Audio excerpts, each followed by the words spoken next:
ꯃꯥꯏꯀꯩꯗ ꯈꯨꯡꯒꯪ ꯑꯃꯗ ꯁꯥꯖꯧ ꯀꯧꯕ ꯅꯨꯄꯥ ꯑꯃ ꯂꯩꯔꯝꯃꯤ꯫ ꯁꯥꯖꯧ ꯁꯨꯕ ꯅꯣꯝꯕ ꯌꯥꯝꯅ ꯀꯟꯖꯕ, ꯁꯤꯟꯐꯝꯗ ꯆꯤꯜꯍꯥꯎ ꯊꯤꯗꯕ, ꯑꯗꯨꯛꯀꯤ ꯃꯇꯤꯛ ꯌꯥꯝꯅ ꯆꯝꯖꯕ ꯃꯤꯑꯣꯏꯅꯤ꯫ ꯁꯥꯖꯧꯒꯤ ꯏꯃꯨꯡꯁꯤ ꯃꯥꯒꯤ ꯅꯨꯄꯤꯒ ꯃꯆꯥꯅꯨꯄꯥ ꯑꯃꯒ ꯃꯆꯥꯅꯨꯄꯤ ꯑꯃꯒ ꯃꯈꯣꯏ ꯃꯔꯤꯈꯛ ꯂꯩꯖꯕꯅꯤ꯫ ꯅꯨꯡꯉꯥꯏ ꯌꯥꯏꯐꯕ ꯏꯃꯨꯡ ꯅꯠꯇꯦ꯫ ꯁꯥꯖꯧꯅ ꯅꯣꯡꯃꯒꯤ ꯁꯨꯔꯒ ꯇꯥꯜꯂꯨꯕꯁꯤꯡ ꯑꯗꯨꯗꯒꯤ ꯐꯪꯂꯛꯄ ꯁꯦꯟꯐꯝ ꯑꯗꯨꯅ ꯃꯥꯒꯤ ꯅꯨꯄꯤꯅ ꯁꯤꯟ ꯂꯥꯡꯖꯗꯨꯅ ꯆꯥꯛꯈꯨꯝ ꯃꯩ ꯃꯨꯠꯇꯅꯕ ꯍꯣꯠꯅꯖꯕꯅꯤ꯫ ꯃꯤ ꯑꯇꯩꯒꯨꯝꯅ ꯑꯇꯣꯞꯄ ꯑꯍꯦꯟꯕ ꯀꯔꯤꯁꯨ ꯆꯥꯖꯕ, ꯁꯦꯠꯆꯕ, ꯑꯀꯦ ꯑꯃꯧꯒꯤ ꯑꯣꯏꯕ ꯄꯨꯟꯁꯤ ꯐꯪꯖꯕ ꯏꯃꯨꯡ ꯅꯠꯇꯦ꯫ ꯅꯣꯡꯃꯒꯤ ꯇꯥꯏꯕꯪ ꯁꯦꯝꯕ ꯃꯄꯨ ꯃꯥꯅ ꯇꯝꯕꯤꯔꯤꯕ ꯈꯔ ꯑꯗꯨꯅ ꯃꯈꯣꯏ ꯏꯃꯨꯡꯒꯤ ꯆꯈꯥꯎ ꯍꯥꯡꯍꯟꯗ꯭ꯔꯤꯕ ꯑꯁꯤꯅꯤ꯫ ꯃꯈꯣꯏꯒꯤꯗꯤ ꯑꯄꯦꯟꯕ ꯄꯦꯟꯊꯣꯛꯅ ꯍꯤꯡꯕ ꯍꯥꯏꯕꯗꯨ ꯑꯣꯏꯖꯔꯝꯃꯤ꯫ ꯂꯨ ꯀꯣꯛꯄꯗ ꯂꯦꯟ ꯇꯥꯕ, ꯑꯀꯨꯠꯄꯗ ꯂꯩꯇꯧꯕ, ꯂꯥꯏꯔꯕꯗ ꯂꯥꯏ ꯆꯪꯕ ꯍꯥꯏꯕꯗꯨꯅꯤ꯫ ꯅꯣꯡꯃ ꯁꯥꯖꯧ ꯃꯤꯒꯤ ꯌꯨꯝ ꯑꯃꯒꯤ ꯌꯨꯝꯊꯛ ꯀꯨꯞꯅꯕ ꯍꯥꯏꯗꯅ ꯌꯨꯝ ꯑꯗꯨꯒꯤ ꯃꯊꯛ ꯀꯥꯗꯨꯅ ꯌꯨꯝ ꯑꯗꯨꯒꯤ ꯌꯨꯝꯊꯛꯇꯨ ꯀꯨꯞꯅꯕ ꯌꯥꯝꯅ ꯀꯟꯅ ꯍꯣꯠꯅꯔꯤ꯫ ꯅꯨꯃꯤꯠꯁꯨ ꯆꯞ ꯌꯨꯡꯕ, ꯅꯨꯡꯁꯥꯒꯤ ꯃꯩꯁꯥꯁꯨ ꯑꯗꯨꯛꯀꯤ ꯃꯇꯤꯛ ꯌꯥꯝꯅ ꯁꯥꯕ ꯅꯨꯃꯤꯠꯅꯤ꯫ ꯁꯥꯖꯧ ꯅꯨꯡꯁꯥꯒꯤ ꯃꯩꯁꯥ ꯃꯔꯛ ꯑꯗꯨꯗ ꯍꯨꯃꯥꯡ ꯒ꯭ꯔꯤ ꯇꯥꯕ ꯃꯈꯩ ꯅꯨꯡꯁꯥꯒꯤ ꯃꯩꯁꯥꯗꯨ ꯈꯥꯡꯗꯨꯅ ꯊꯕꯛ ꯑꯗꯨ ꯂꯣꯏꯁꯤꯟꯅꯕ ꯍꯣꯠꯅꯕꯗ ꯅꯨꯡꯁꯥꯒꯤ ꯃꯩꯁꯥ ꯑꯗꯨꯗ ꯀꯨꯏꯅ ꯁꯥꯡꯅ ꯂꯩꯔꯛꯄꯒꯤ ꯁꯥꯖꯧ ꯃꯀꯣꯛ ꯉꯥꯎꯗꯨꯅ ꯃꯈꯣꯡꯗꯨ ꯈꯣꯡꯐꯝ ꯆꯥꯅ ꯅꯦꯠꯍꯧꯗ꯭ꯔꯗꯨꯅ ꯁꯣꯏꯕꯗꯒꯤ ꯃꯤꯒꯤ ꯌꯨꯝꯊꯛ ꯑꯗꯨꯗꯒꯤ ꯇꯥꯔꯛꯇꯨꯅ ꯁꯣꯛꯂꯤ꯫ ꯑꯅꯥ ꯂꯥꯏꯌꯦꯡꯒꯤ ꯑꯈꯪ ꯑꯍꯩ ꯀꯌꯥ ꯌꯦꯡꯂꯦ, ꯇꯥꯟꯅꯔꯦ, ꯑꯗꯨꯕꯨ ꯁꯦꯜ ꯂꯩꯇꯕꯅ ꯀꯨꯏꯅ ꯁꯥꯡꯅ ꯁꯥꯖꯧꯅ ꯊꯕꯛ ꯁꯨꯔꯛꯇꯕ, ꯏꯃꯨꯡꯒꯤ ꯆꯥꯛꯈꯨꯝꯒꯤ ꯃꯩ ꯃꯨꯠꯄ ꯌꯥꯗꯕꯅ ꯃꯔꯝ ꯑꯣꯏꯔꯒ ꯁꯥꯖꯧ ꯃꯆꯥꯗꯨ ꯅꯤꯡꯊꯤꯅ ꯐꯕ ꯐꯥꯎꯕ ꯂꯥꯏꯌꯦꯡꯕ ꯉꯝꯗꯅ ꯑꯗꯨꯃꯛ ꯅꯝꯁꯤꯟꯗꯨꯅ ꯂꯩꯈ꯭ꯔꯦ꯫ ꯃꯈꯨꯠ ꯌꯦꯠꯇꯨ ꯂꯦꯡꯕ ꯌꯥꯗꯅ ꯐꯤ ꯑꯃꯅ ꯂꯦꯡꯖꯨꯝꯗ ꯑꯗꯨꯃꯛ ꯀꯤꯍꯠꯂꯒ ꯂꯩꯔꯦ꯫ ꯑꯗꯨꯒ ꯃꯈꯣꯡ ꯑꯣꯏꯗꯨꯃꯁꯨ ꯆꯠꯄ ꯉꯝꯗꯅ ꯐꯝꯗꯅ ꯇꯥꯗꯨꯅ ꯀꯔꯤꯁꯨ ꯍꯧꯒꯠ ꯀꯥꯡꯈꯠꯄ ꯉꯝꯗꯗꯅ ꯂꯩꯔꯝꯃꯤ꯫ ꯑꯁꯨꯝꯅ ꯃꯇꯝ ꯈꯔ ꯂꯩꯔꯛꯄꯅ ꯏꯃꯨꯡꯗꯨ ꯁꯦꯜ ꯄꯨꯁꯤꯟꯕꯤꯔꯛꯅꯕ ꯂꯩꯇꯕꯅ ꯃꯔꯝ ꯑꯣꯏꯔꯒ ꯅꯣꯡꯃ ꯅꯣꯡꯃꯒꯤ ꯏꯃꯨꯡꯗꯨ ꯑꯋꯥꯕ ꯍꯥꯏꯕꯗꯨ ꯑꯣꯏꯔꯦ꯫ ꯑꯐꯪ ꯑꯐꯪꯕ ꯍꯤꯡꯒꯣꯜ ꯁꯝꯕꯜꯗꯒꯤ ꯍꯦꯛꯇꯨꯅ ꯆꯔꯥ ꯍꯦꯟꯗꯅꯕ ꯃꯆꯥ ꯑꯅꯤꯒꯤ ꯑꯃꯗꯤ ꯃꯄꯨꯔꯣꯏꯕꯒꯤ ꯆꯈꯥꯎ ꯍꯥꯡꯗꯅꯕ ꯍꯣꯠꯅꯕꯗ ꯑꯋꯥꯕ ꯍꯥꯏꯕꯗꯨ ꯑꯣꯏꯔꯦ꯫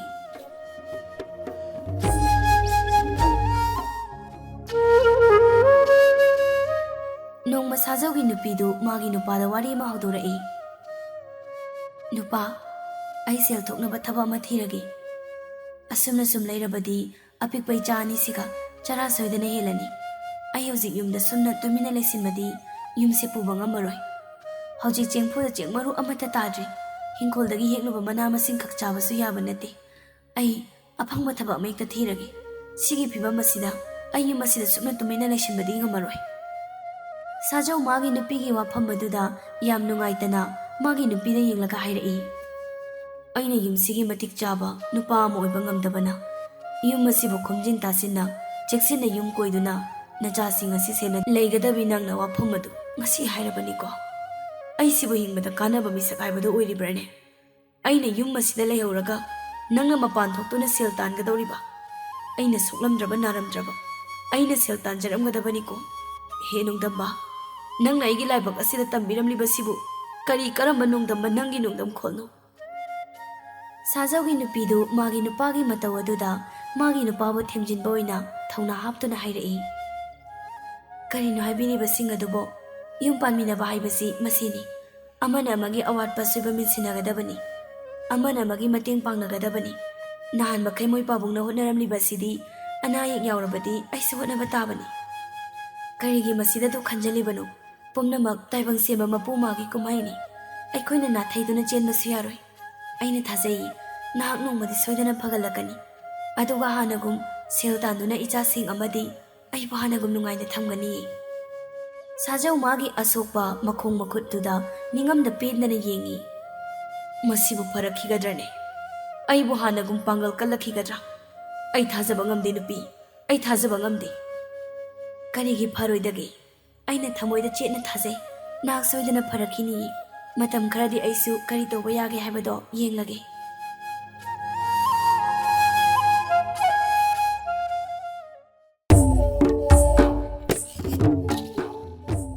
ꯑꯁꯨꯝꯅ ꯁꯥꯖꯧꯒꯤ ꯅꯨꯄꯤꯗꯨ ꯈꯨꯜ ꯑꯗꯨꯒꯤ ꯌꯨꯝꯊꯣꯡ ꯈꯨꯗꯤꯡ ꯆꯪꯗꯨꯅ ꯃꯥꯅ ꯇꯧꯕ ꯌꯥꯕ ꯊꯕꯛ ꯊꯤꯕ ꯍꯧꯔꯝꯃꯤ꯫ ꯅꯣꯡꯃ ꯅꯨꯡꯊꯤꯜ ꯑꯃ ꯁꯥꯖꯧꯒꯤ ꯅꯨꯄꯤꯗꯨ ꯈꯨꯜ ꯑꯗꯨꯒꯤ ꯅꯨꯡꯉꯥꯏ ꯌꯥꯏꯐꯕ ꯌꯨꯝ ꯑꯃꯗ ꯂꯥꯛꯇꯨꯅ ꯌꯨꯝ ꯑꯗꯨꯒꯤ ꯁꯨꯃꯥꯡꯗ ꯂꯦꯞꯂꯒ ꯌꯨꯝ ꯑꯗꯨꯒꯤ ꯃꯤꯑꯣꯏꯁꯤꯡ ꯇꯥꯅꯕ ꯀꯧꯔꯝꯃꯤ꯫ Yum asibu kana kana laibibage. Ho yum asibu kana kana laibage.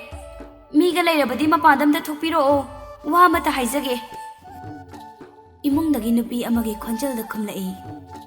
Kanano ho ngaihakta ngaibiramu. Ngaihakki matungda imungdagi masadu dup dup launa noibi mi ngaubi sanana ngakta nada khudangda ningthina leitingbi maumiyai chalabi mathorai. Kana kari haibigadabano. Sajaugi nupi mana illiba piduna mamaida kariba humang taithoi. Iche ai khulasidagini yum asigi kari kari aina tauba suba yaba thabak leige thabak hita pibiyona haisagena laksabani. Nangbu kai thabak haige. Imungi thabak ayamal oina haizai. Sak thongba phirosu chamba wairam taiba imungi thabak pumnamak haizai. Isena tawaiba khudingmak ai loina tawjagi. Nupiduna makha tarai. Phare phare imungi thabak ingkhangdane khara mating pang. Hayingdagi lau nangi thabak asumaldi tha khudingi pirage ko. Sajaugi nupido harauzai. Yamna nungaijari iche. Ai hayingdagi laagi. Aina ngambu hotnajagi. Iche hoina pena hotnajagi. Iche hoigi thajaba sumangan jaroi.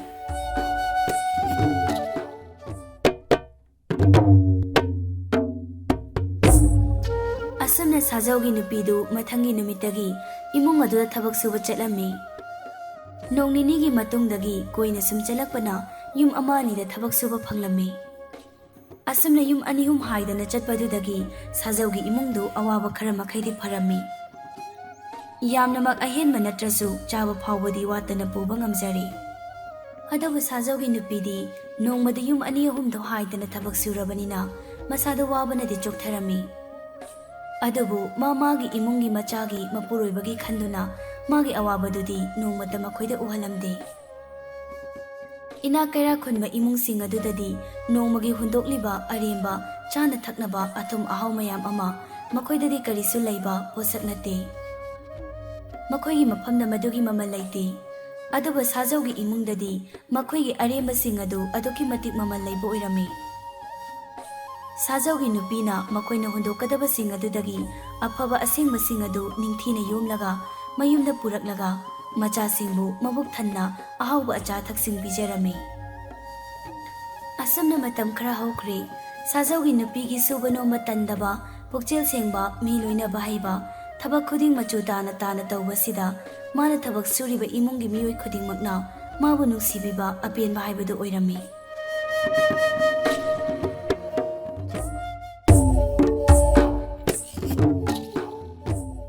Mathangi numitu sajaugi nupidu khara ahal oirabi nupi ibemhal kaubi nupi amagi mayumda thabak lakpani. Sajaugi nupina yum aduda hek yorakpaga ibemhalna hairai.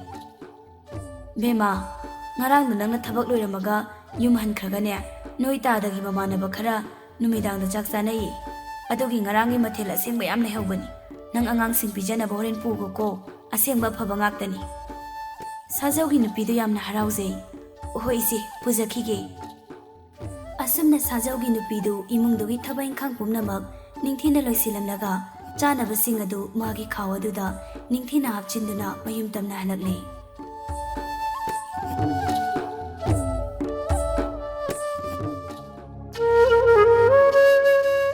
Aduga mana purakpa ahauba mathel singdu ningthina pukham tingkota haptoklaga macha singbu pijarami. Sajau amadi magi loinabidu macha singi manakta phamlaga macha anina harauna ahau ahauba achathak sing adu charibadu yengjai. Sajau yam nungaitana kayada hauna chajaribano mapa aina mabuk thanna ahauba achathak amata supijaba ngamdraba icha singse. Atumna sum khanjilabadi wakhaldo yararoi anaba su phararoi sanabagi chanaba chapmane moina hauna chajariba sida penthoknasi anabado karamna phagadagi hena wakhaloina khanbiyu hena khanjilaga isa hena soknabani. Tanjadu machanupa ahalladuna chanabadu chana mamadon sinuna hairai. Ima yamna hawe sumaina ahau ahauba numit khudingi purau ko. Nungtigi purake nabuk thana chatho'u. Machanupi aduna mu makha tai. Ima haying su purau ko. Mamado machanupi apikpaduda monsili. Puraktadi ko isagi bu imana haying su purakani.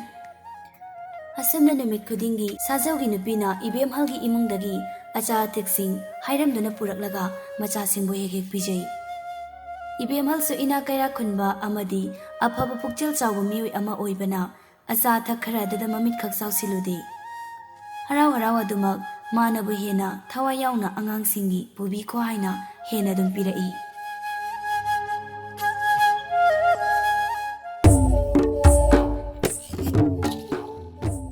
ꯑꯁꯨꯝꯅ ꯂꯦꯞꯄ ꯂꯩꯇꯅ ꯆꯠꯄ ꯃꯇꯝꯒꯤ ꯈꯣꯡꯆꯠꯅꯤ ꯇꯥꯏꯕꯪ ꯀꯅꯥꯅ ꯊꯤꯡꯕ ꯉꯝꯕ꯫ ꯅꯣꯡꯃ ꯅꯣꯡꯃ ꯂꯦꯞꯇꯅ ꯍꯧꯈꯤꯕꯅ ꯅꯣꯡꯖꯨ ꯊꯥꯁꯨ ꯑꯗꯨꯃꯛ ꯌꯧꯁꯤꯜꯂꯛꯏ꯫ ꯅꯨꯃꯤꯠꯇꯨ ꯁꯥꯖꯧꯒꯤ ꯅꯨꯄꯤꯗꯨ ꯃꯌꯨꯝꯗꯒꯤ ꯊꯣꯔꯛꯄꯗ ꯋꯥꯈꯜ ꯑꯣꯏꯗ꯭ꯔꯗꯨꯅ ꯅꯣꯡ ꯈꯟꯕ ꯌꯥꯕ ꯀꯔꯤꯁꯨ ꯄꯨꯔꯛꯍꯧꯗ꯭ꯔꯦ꯫ ꯃꯁꯥ ꯉꯥꯛꯇ ꯑꯗꯨꯃꯛ ꯊꯣꯔꯛꯏ꯫ ꯈꯔ ꯆꯠꯄꯒ ꯅꯣꯡꯗꯣ ꯑꯃꯨꯛ ꯇꯥꯔꯛꯂꯦ꯫ ꯃꯥꯒꯤ ꯊꯕꯛ ꯊꯦꯡꯈ꯭ꯔꯅꯤ ꯈꯟꯗꯨꯅ ꯅꯣꯡ ꯃꯔꯛ ꯑꯗꯨꯗ ꯆꯣꯠꯂꯕꯁꯨ ꯆꯣꯠꯅ ꯁꯥꯖꯧꯒꯤ ꯅꯨꯄꯤꯗꯨ ꯃꯥꯅ ꯊꯕꯛ ꯁꯨꯒꯗꯧꯔꯤꯕ ꯌꯨꯝ ꯑꯗꯨ ꯇꯝꯅ ꯂꯥꯛꯏ꯫ ꯅꯣꯡ ꯃꯔꯛ ꯑꯗꯨꯗ ꯁꯥꯖꯧꯒꯤ ꯅꯨꯄꯤꯗꯨ ꯃꯥꯒꯤ ꯊꯕꯛ ꯁꯨꯐꯝ ꯌꯨꯝ ꯑꯗꯨ ꯌꯧꯕ ꯈꯔ ꯊꯦꯡꯗꯣꯛꯈ꯭ꯔꯦ꯫ ꯑꯗꯨꯝꯅ ꯁꯥꯖꯧꯒꯤ ꯅꯨꯄꯤꯅ ꯊꯦꯡꯅ ꯂꯥꯛꯄꯗꯨꯗ ꯌꯨꯝ ꯑꯗꯨꯒꯤ ꯅꯨꯄꯤꯗꯨ ꯌꯥꯝꯅ ꯁꯥꯎꯏ꯫ "ꯕꯦꯝꯃ, ꯊꯕꯛꯄꯨ ꯑꯗꯨꯝꯅ ꯃꯇꯝ ꯅꯥꯏꯗ꯭ꯔꯕꯗꯤ ꯀꯃꯥꯏ ꯇꯧꯗꯧꯔꯤ? ꯅꯪꯅ ꯁꯣꯏꯔꯛꯄꯅ ꯁꯣꯝꯗ ꯏꯃꯨꯡꯒꯤ ꯊꯕꯛꯁꯤꯡ ꯂꯣꯏꯅ ꯁꯣꯏꯔꯦꯅꯦ." ꯁꯥꯖꯧꯒꯤ ꯅꯨꯄꯤ ꯃꯃꯥꯏ ꯂꯨꯞꯊꯗꯨꯅ ꯇꯞꯅ, "ꯏꯆꯦ, ꯑꯩ ꯍꯌꯦꯡꯈꯩ ꯊꯦꯡꯂꯛꯑꯔꯣꯏꯒꯦ." ꯑꯁꯨꯝꯅ ꯑꯍꯥꯟꯕꯗ ꯊꯦꯡꯈꯤꯕꯗꯨꯅ ꯌꯨꯝ ꯑꯅꯤ ꯑꯍꯨꯝꯗꯨ ꯈꯔ ꯈꯔ ꯂꯣꯏꯅꯃꯛ ꯊꯦꯡꯂꯦ꯫ ꯏꯃꯨꯡꯁꯤꯡ ꯑꯗꯨꯒꯤ ꯃꯤꯑꯣꯏꯁꯤꯡꯗꯨ ꯁꯥꯖꯧꯒꯤ ꯅꯨꯄꯤꯗ ꯃꯇꯝ ꯊꯦꯡꯅ ꯂꯥꯛꯏ ꯍꯥꯏꯗꯅ ꯌꯥꯝꯅ ꯉꯥꯡꯕꯤꯔꯝꯃꯤ꯫ ꯑꯆꯣꯠꯄ ꯃꯐꯤ ꯐꯥꯎꯕ ꯍꯣꯡꯉꯨ ꯍꯥꯏꯕꯤꯗꯦ꯫ ꯑꯆꯣꯠꯄ ꯃꯐꯤ ꯑꯗꯨꯒ ꯅꯣꯡ ꯆꯨꯕꯒꯤ ꯑꯏꯪꯕ ꯃꯔꯛ ꯑꯗꯨꯗ ꯊꯦꯡꯂꯕꯁꯨ ꯊꯦꯡꯅ ꯊꯕꯛꯁꯤꯡꯗꯨ ꯂꯣꯏꯁꯤꯜꯂꯝꯃꯤ꯫ ꯏꯕꯦꯝꯍꯜꯗꯤ ꯑꯇꯩꯒꯨꯝꯅ ꯁꯥꯖꯧꯒꯤ ꯅꯨꯄꯤꯗ ꯉꯥꯡꯕ ꯁꯛꯄ ꯇꯧꯗꯦ꯫ ꯁꯥꯖꯧꯒꯤ ꯅꯨꯄꯤꯅ ꯃꯐꯤ ꯃꯔꯣꯜ ꯏꯆꯣ ꯆꯣꯠꯅ ꯂꯥꯛꯄꯗꯨꯗ ꯏꯕꯦꯝꯍꯜꯅ, "ꯍꯩꯃꯥ, ꯏꯅꯥꯎ, ꯉꯁꯤꯗꯤ ꯊꯦꯡꯉꯤꯗ, ꯀꯩꯗꯧꯕ ꯌꯥꯎꯒꯦ ꯅꯪꯕꯣ? ꯅꯁꯥꯒ ꯉꯝꯗ꯭ꯔꯕꯔꯣ? ꯅꯐꯤ ꯅꯔꯣꯜ ꯀꯥꯁꯦ ꯂꯣꯏꯅ ꯆꯣꯠꯂꯤ꯫ ꯅꯁꯥ ꯉꯝꯗ꯭ꯔꯗꯤ ꯌꯨꯝꯗ ꯍꯜꯂꯒ ꯄꯣꯊꯥꯒꯦꯒ ꯄꯣꯊꯥꯔꯨꯔꯣꯗꯅ." ꯁꯥꯖꯧꯒꯤ ꯅꯨꯄꯤ ꯉꯁꯥꯏ ꯃꯈꯩ ꯃꯥꯅ ꯊꯕꯛ ꯁꯨꯔꯤꯕ ꯏꯃꯨꯡꯒꯤ ꯃꯤꯑꯣꯏꯁꯤꯡ ꯑꯗꯨꯅ ꯉꯥꯡꯂꯛꯄꯒꯤ ꯅꯨꯡꯉꯥꯏꯇꯕꯗꯨꯒ ꯊꯋꯥꯏ ꯅꯨꯡꯉꯥꯏꯇꯅ ꯈꯨꯝꯂꯛꯏ꯫ "ꯏꯆꯦ, ꯂꯥꯏꯔꯕ ꯑꯩꯈꯣꯏꯗꯕꯨ ꯏꯁꯥ ꯉꯝꯗꯕ ꯄꯣꯊꯥꯕ ꯍꯥꯏꯕ ꯑꯃꯃꯨꯛ ꯂꯩꯕ꯭ꯔꯥ? ꯑꯩ ꯀꯩꯁꯨ ꯇꯧꯗꯦ꯫ ꯑꯩꯅ ꯉꯁꯤ ꯊꯕꯛ ꯂꯦꯞꯂꯒ ꯄꯣꯊꯥꯗꯨꯅ ꯂꯩꯊꯣꯛꯂꯕꯗꯤ ꯑꯩꯒꯤ ꯏꯃꯨꯡꯗ ꯀꯔꯤ ꯆꯥꯒꯅꯤ? ꯃꯈꯣꯏꯗꯤ ꯉꯁꯤ ꯆꯔꯥ ꯍꯦꯜꯂꯅꯤ꯫ ꯑꯗꯨꯅ ꯑꯩ ꯊꯕꯛ ꯂꯦꯞꯄ ꯌꯥꯗꯦ ꯏꯆꯦ." "ꯐꯔꯦ ꯐꯔꯦ, ꯑꯗꯨꯗꯤ ꯅꯪꯒꯤ ꯅꯐꯤ ꯅꯔꯣꯜ ꯆꯣꯠꯂꯤꯕꯗꯣ ꯍꯥꯟꯅ ꯑꯝꯇ ꯍꯣꯡꯈꯣ, ꯑꯗꯨꯒ ꯅꯪꯒꯤ ꯊꯕꯛꯇꯣ ꯇꯧꯔꯣ." ꯁꯥꯖꯧꯒꯤ ꯅꯨꯄꯤꯗꯨ ꯌꯥꯝꯅ ꯅꯨꯡꯉꯥꯏꯖꯗ꯭ꯔꯕꯅꯤ꯫ ꯄꯦꯟꯗꯕꯗꯨ ꯐꯣꯡꯗꯣꯛꯄꯗꯤ ꯉꯝꯖꯗ ꯇꯞꯅ ꯑꯗꯨꯃꯛ ꯍꯥꯏꯔꯛꯏ꯫ "ꯏꯆꯦ, ꯌꯥꯔꯅꯤꯗ. ꯊꯕꯛ ꯁꯨꯕꯁꯤꯗꯕꯨ ꯏꯆꯦꯒꯤ ꯑꯐꯕ ꯐꯤꯗꯨ ꯅꯅꯥꯎꯅ ꯁꯦꯠꯆꯔꯔꯣꯏ, ꯑꯩꯒꯤꯁꯦ ꯑꯗꯨꯃꯛ ꯁꯦꯠꯆꯔꯒꯦ." ꯏꯕꯦꯝꯍꯜꯅ ꯌꯥꯝꯅ ꯀꯟꯅ ꯃꯐꯤ ꯑꯆꯣꯠꯄꯗꯨ ꯍꯣꯡꯅꯅꯕ ꯍꯥꯏꯕꯅꯤ, ꯑꯗꯨꯕꯨ ꯁꯥꯖꯧꯒꯤ ꯅꯨꯄꯤꯅ ꯉꯝꯗꯨꯅ ꯃꯐꯤ ꯍꯣꯡꯉꯨ ꯍꯥꯏꯕ ꯌꯥꯗ꯭ꯔꯦ꯫ ꯃꯥꯒꯤ ꯅꯣꯡꯃꯒꯤ ꯇꯧꯐꯝ ꯊꯣꯛꯄꯁꯤꯡ ꯑꯗꯨ ꯇꯧꯔꯝꯂꯒ ꯃꯌꯨꯝꯗ ꯍꯜꯂꯦ꯫ ꯏꯕꯦꯝꯍꯜ ꯁꯥꯖꯧꯒꯤ ꯅꯨꯄꯤꯗꯨ ꯋꯥꯈꯜ ꯌꯥꯝꯅ ꯅꯨꯡꯉꯥꯏꯈꯤꯗ꯭ꯔꯦ ꯍꯥꯏꯕ ꯈꯪꯉꯤ꯫ ꯃꯥꯅ ꯃꯌꯨꯝ ꯍꯟꯈ꯭ꯔꯕ ꯃꯇꯨꯡ ꯋꯥꯈꯜꯗ ꯅꯨꯡꯉꯥꯏꯇꯅ ꯈꯜꯂꯤ꯫ "ꯑꯣꯟꯊꯣꯛꯄꯅꯤꯗ, ꯑꯁꯨꯛ ꯀꯨꯏꯅ ꯃꯥꯅ ꯑꯩꯒꯤꯗ ꯊꯕꯛ ꯁꯨꯔꯛꯄꯁꯤꯗ ꯑꯩꯁꯨ ꯅꯣꯡꯃꯇ ꯃꯥꯒꯤ ꯏꯃꯨꯡꯒꯤ ꯋꯥꯔꯤ ꯍꯪꯉꯨꯗꯦ꯫ ꯀꯔꯤ ꯀꯔꯝꯕ ꯐꯤꯕꯝꯗ ꯂꯩ ꯍꯥꯏꯕ ꯐꯥꯎꯕ ꯍꯪꯕꯤꯔꯨꯗꯦ꯫ ꯍꯌꯦꯡꯗꯤ ꯃꯥꯒꯤ ꯏꯃꯨꯡꯒꯤ ꯃꯇꯥꯡꯗ ꯑꯩ ꯍꯪꯕꯤꯔꯒꯦ." ꯑꯁꯨꯝꯅ ꯃꯊꯪꯒꯤ ꯅꯨꯃꯤꯠ ꯑꯗꯨꯁꯨ ꯁꯥꯖꯧꯒꯤ ꯅꯨꯄꯤꯗ ꯅꯣꯡ ꯃꯔꯛ ꯑꯗꯨꯗ ꯃꯁꯥ ꯆꯣꯠꯄ ꯈꯪꯗꯕ ꯃꯈꯩ ꯃꯇꯝ ꯆꯥꯅ ꯃꯥꯅ ꯊꯕꯛ ꯁꯨꯒꯗꯧꯔꯤꯕ ꯌꯨꯝꯁꯤꯡꯗꯨ ꯌꯧꯅꯕ ꯍꯣꯠꯅꯗꯨꯅ ꯅꯣꯡ ꯃꯔꯛ ꯑꯗꯨꯗ ꯂꯥꯛꯏ꯫ ꯉꯁꯤꯗꯤ ꯃꯇꯝ ꯆꯥꯅ ꯌꯧꯔꯦ꯫ ꯅꯍꯥꯟꯈꯩꯒꯤ ꯃꯇꯧꯒꯨꯝ ꯁꯥꯖꯧꯒꯤ ꯅꯨꯄꯤ ꯉꯁꯤ ꯌꯨꯝ ꯑꯅꯤꯗꯨ ꯍꯥꯟꯅ ꯆꯠꯇꯨꯅ ꯊꯕꯛ ꯂꯣꯏꯁꯤꯜꯂꯕ ꯃꯇꯨꯡ ꯏꯕꯦꯝꯍꯜꯒꯤ ꯏꯃꯨꯡꯗꯅ ꯀꯣꯟꯅ ꯆꯪꯂꯛꯏ꯫ ꯅꯣꯡ ꯃꯔꯛ ꯑꯗꯨꯗ ꯃꯥꯅ ꯏꯜꯂꯤꯕ ꯐꯤ ꯑꯗꯨꯅ ꯃꯀꯣꯛ ꯈꯨꯝꯖꯤꯜꯂꯒ ꯂꯝꯕꯤꯗ ꯆꯦꯟꯕꯣꯏ ꯀꯩꯕꯣꯏ ꯂꯥꯛꯄꯅꯤ꯫ ꯋꯥꯈꯜꯗꯅ ꯈꯜꯂꯤ, "ꯌꯦꯝꯄꯥꯛ ꯑꯃꯠꯇ ꯐꯥꯎꯕ ꯍꯦꯛ ꯂꯩꯕ ꯉꯝꯗ꯭ꯔꯦꯗ꯫ ꯂꯥꯏꯔꯕꯒꯤ ꯄꯨꯟꯁꯤ ꯑꯁꯦ ꯁꯨꯝꯅ ꯂꯣꯏꯈꯤꯕ ꯇꯥꯔꯗ꯭ꯔꯥ?" ꯉꯁꯤꯁꯨ ꯁꯥꯖꯧꯒꯤ ꯅꯨꯄꯤꯅ ꯃꯐꯤ ꯃꯔꯣꯜ ꯄꯨꯡꯆꯣꯠ ꯆꯣꯠꯇꯨꯅ ꯂꯥꯛꯄꯗꯨꯗ ꯏꯕꯦꯝꯍꯜꯅ, "ꯍꯩꯃꯥ, ꯅꯪꯕꯨ ꯉꯁꯤꯁꯨ ꯑꯃꯨꯛ ꯄꯨꯡꯆꯣꯠ ꯆꯣꯠꯇꯨꯅ ꯂꯥꯛꯑꯕ꯭ꯔꯣ? ꯌꯦꯝꯄꯥꯛ ꯑꯃ ꯇꯨꯞꯇꯨꯅ ꯂꯥꯛꯄ ꯌꯥꯗꯕ꯭ꯔꯣ ꯅꯪꯕꯣ? ꯑꯗꯨꯝꯅ ꯁꯨꯝ ꯂꯩꯔꯗꯤ ꯅꯁꯥꯗꯣ ꯅꯥꯔꯅꯤ꯫ ꯍꯌꯦꯡ ꯊꯕꯛ ꯂꯥꯛꯄ ꯉꯝꯃꯔꯣꯏꯅꯦ꯫ ꯅꯪꯅ ꯊꯕꯛ ꯂꯦꯞꯂꯕꯗꯤ ꯅꯪꯒꯤ ꯏꯃꯨꯡꯗꯤ ꯀꯔꯝ ꯇꯧꯒꯅꯤ?" ꯑꯁꯨꯝꯅ ꯏꯕꯦꯝꯍꯜꯅ ꯁꯥꯖꯧꯒꯤ ꯅꯨꯄꯤꯒꯤ ꯏꯍꯨꯜ ꯈꯪꯅ ꯊꯦꯝꯗꯨꯅ ꯅꯤꯡꯊꯤꯅ ꯃꯥꯒꯤ ꯃꯐꯤ ꯑꯗꯨ ꯄꯨꯊꯣꯔꯛꯇꯨꯅ ꯁꯦꯠꯍꯜꯂꯤ꯫ ꯐꯤꯔꯣꯜ ꯍꯣꯡꯗꯣꯛꯄ ꯂꯣꯏꯔꯕ ꯃꯇꯨꯡ ꯁꯥꯖꯧꯒꯤ ꯅꯨꯄꯤ ꯃꯥꯒꯤ ꯅꯨꯡꯇꯤꯒꯤ ꯇꯧꯔꯤꯕ ꯃꯊꯧꯁꯤꯡ ꯃꯁꯥꯅ ꯈꯪꯅ ꯂꯣꯏꯅ ꯇꯧꯔꯝꯃꯤ꯫ ꯊꯕꯛꯁꯤꯡꯗꯨ ꯂꯣꯏꯔꯕ ꯃꯇꯨꯡꯗ ꯃꯌꯨꯝ ꯍꯟꯅꯕ ꯊꯣꯔꯛꯄ ꯃꯇꯝꯗ ꯏꯕꯦꯝꯍꯜꯅ ꯀꯧꯔꯛꯏ, "ꯏꯅꯥꯎ, ꯑꯃꯨꯛꯇ ꯉꯥꯏꯈꯨꯋꯣ." ꯏꯕꯦꯝꯍꯜꯅ ꯀꯧꯔꯛꯄꯗꯨꯗ ꯁꯥꯖꯧꯒꯤ ꯅꯨꯄꯤ ꯆꯠꯂꯝꯕꯗꯨ ꯂꯦꯞꯄꯤ꯫ "ꯀꯩ ꯍꯥꯏꯒꯦ ꯏꯆꯦ?" "ꯅꯪꯒꯤ ꯊꯥꯒꯤ ꯁꯦꯜ ꯄꯨꯈꯨꯋꯣ." Asi haiduna sel khara pirai aduga khaw amasu pirai. Sese sinane iche ni inaw nu sidana pibani angang sing pijanaba. Aduga yempa amasu pirai aduga makha tai. Ngai khoni he nangbo yumda thabak le hobro. Nung suk ana tari iche ga wari ngak sakhi sidana. Sajau gi nupidu ibemhal na piri basing lauraga tapna. Iche na nanaw gi yamna wabiri. Iche gi tawimal nanaw na punsi gi kauzaroi. Thengsu thengzilakli apikpa angang ani duga mapa duga tawpham khanglamlaroi. Ai hankragi. Asumna ibemhal mana khangningliba sing adu khangba ngamdana sajau gi nupidu mayumda hankre. Ibemhal lona sajau gi nupi chatkiba ngai hakki matung sajau gi nupi gi matung na tamna inai makhoi gi imung gi asengba khanglagi khalladuna.